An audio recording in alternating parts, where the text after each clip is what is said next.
Because when we look at the Old Testament, we find the Shema, chapter 6, verse 4, Shema Israel, Adonai Eloheinu, Adonai Echad. When you look at the first commandment, chapter 20, verse 3 of Exodus, you find there's no God beside me. So now the question would be is this: a Jew who is acquainted with the Torah, with the Old Testament, why would one ask him to realign his belief, his theological doctrines, into believing in a triune God, when in fact he's been instructed quite explicitly, in fact, in the Old Testament, not to break the commandments? He just confirmed that the Quran is a false book.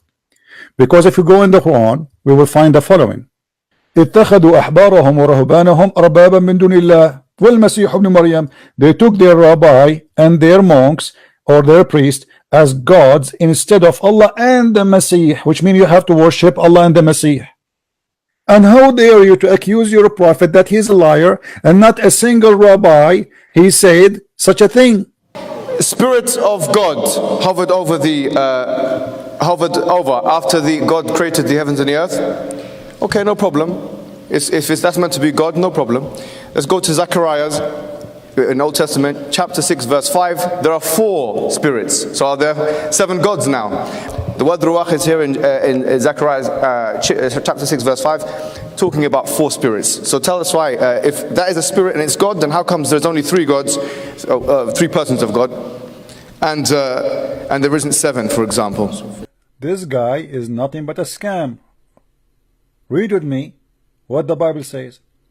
So I inquired of the angel who was speaking to me, what are these, my Lord? These what? The spirits.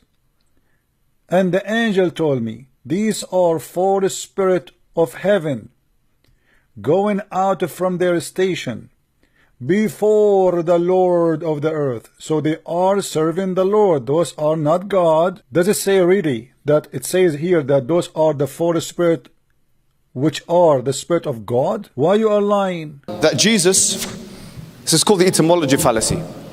That's, you know, he's been referred to as Emmanuel, etc. God is with us. Elijah is also, the word Elijah in the Hebrew language means God is with us. So if that makes Jesus God, then Elijah is also a God. This is what the word means. You can go and search in 2 seconds in any website and you will see that Elijah mean Yahweh is God. What God is with us? And you are making fun of David Wood that he didn't speak Hebrew. Obviously you speak Hebrew very well. And he's here saying that he prays to the Prophet.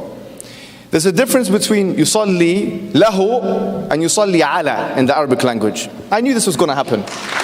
I knew this was going to happen. I knew I was going to have to give you a free Arabic lesson here today.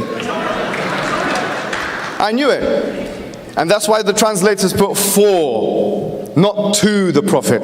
See how stupid he is? He just confirmed that Allah, he pray for the Prophet, not to the Prophet. And supposedly now it's fixed. Okay, let us analyze. As long as you just admitted that the verse says Allah pray for the Prophet, and Allah, you Muslim believe in one God. Allah pray for the Prophet. He pray to who? Inna Allah wa malaikatahu yusalluna ala nabi. It is say pray for the Prophet. There's a difference between praying on and praying to, or praying for. Where it says praying for anyway, Abdul? It says here ala. Why you are lying to David Wood? Because he don't speak Arabic. It doesn't say for. You are a big fat liar. I've always wanted to do this, yeah? To take a word from Dwayne, the Rock Johnson. It doesn't matter what you think. It doesn't matter what you think. I mean, I am statement. If you look at the New International Version of the Bible, the I am is actually not translated as I am, but I will be. Abdul, how is going to be translated as I will be? Because if this is what it's mean, I will be, it's mean he's not exist. I will be. Abdul, first of all, there is many translation and you can pick up whatever you want. You say, I don't accept the translation of Yusuf Ali. I don't accept the translation of this guy. And in a second you will see he himself, he will make a stupid answer, and then later he will say I said the translator says so. And there's a whole discussion on that. And to be honest with you, frankly, I don't even take the Gospel of John to be completely authoritative, and neither do the majority of biblical scholars anyways. 95 AD, it's a long way. 95 AD is a long time. This is why he don't accept it. So how you accept the Quran? The Muslim until now, they don't have one manuscript of the Quran. Few years ago, they found a manuscript was a gift even from a priest, not even from the Muslims, an Egyptian priest,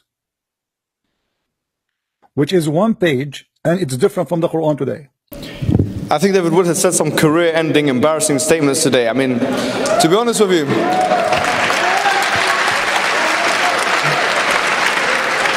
after 20 years of researching Islam, you come with this.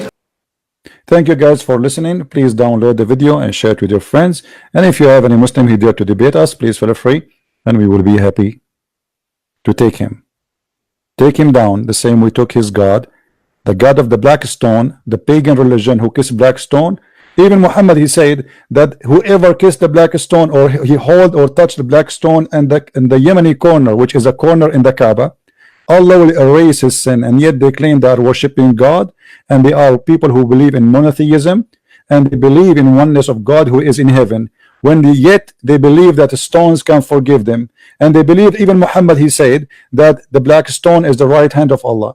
And how in the world you believe that a stone can erase your sin for touching it, unless you are a pagan person?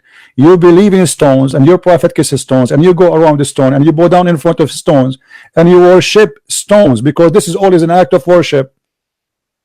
Yet you speak about the oneness of God. My friend, your God is a stone who say the most stupid things. As an example, women have sperm coming from their ribs. You have one God, you have 10 God, doesn't matter, my friend. He is a stupid God. The man is sperm coming from the backbone. Your God, Allah, the one you call him one God, he do not even understand, he cannot even remember which one he created first, the stars or the trees. Yet you are proud about him being one God. Well, be happy with the one God. And by the way, the idea of having one God or 10 gods is very stupid. Let me tell you why. Because let us say, for the sake of argument, somebody he's a Hindu, he worship 10,000 gods, but they are true, exist. Who care about how many they are? Let us say somebody believe that in heaven there's 1,000 elephant, and we laugh at him, and then one day we discover that there is 1,000 elephant. It doesn't matter who laugh at him, he's right. So it's very stupid of you to try to make us believe that you are right just because you believe in one God. But we are the one who believe in one God. By the way, the Egyptian believe in one God. Does that make the Egyptian Muslims? The Pharaoh? Stupidity is a must. Thank you very much for watching. Please share the video with your friends. May the Lord bless you all.